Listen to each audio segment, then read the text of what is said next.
কবতাক্ষ রীতিকথা। এই সেই নদী, নাম যার কবতাক্ষ। যৌবন আর নেই তার, ঘুচে গেছে। একদিন খরস্রোত বুকে ধরে বাস্ত দম্ভ করে বণিকের সদাই ভরা লঞ্চ স্টিমার সাঁতরে যেত এ গা থেকে ওই গায়ে দূরের গঞ্জে। ঢেউ এসে করত আঘাত কুলেতে এসে, খড়কুটো বুকে তার স্রোতে নিত ভেসে। কলকাতা থেকে রূপসা, চট্টগ্রাম, যশোর, বরিশাল, নৌপথে চলাচল মানুষের, চড়ে লঞ্চ স্টিমার।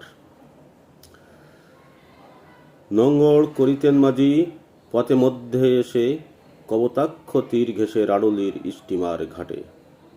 গড়ে উঠেছিল সেটা ছোট্ট একখানা হাট, দেশি ভিনদেশির ভিড়ে সেটা ছিল জমজমাট। কবতাক্ষ তীরে রাড়ুলির স্টিমার ঘাট, দেশি ভিনদেশির ভিড়ে ছিল জমজমাট। বিজ্ঞানী যিনি আচার্য প্রফুল্লচন্দ্রের বাড়ি তীর ঘেঁষে, সাধারণের ভিড়ে তিনি ছাড় পিছিরাই থাকতেন মিশে। কবতাক্ষ তীরে রাড়ুলির সেই স্টিমার ঘাটে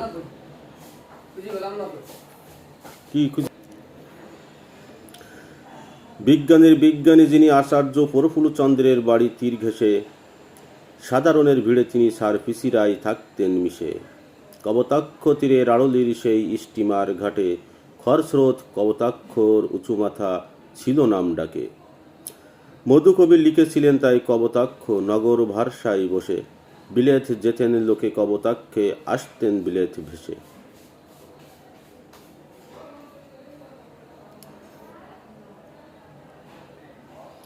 কবতাক্ষর বুকে ভেসে আচার্য বিজ্ঞানীর সাক্ষাৎ পেতে কবতাক্ষর তীরে রাড়ুলির সেই স্টিমার ঘাটে।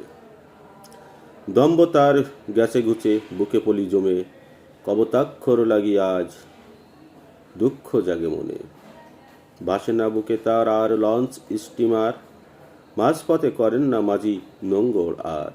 ভিনদেশির আনাগোনা নেই সেই ঘাটে, জমজমাট হয় না মানুষ সেটা হাট গেছে উঠে। এপারের সাথে ওপারের দূরত্ব কমেছে অনেক, দুই ধারে গড়েছে বসতি, কবতাক্ষ আছে খানেক।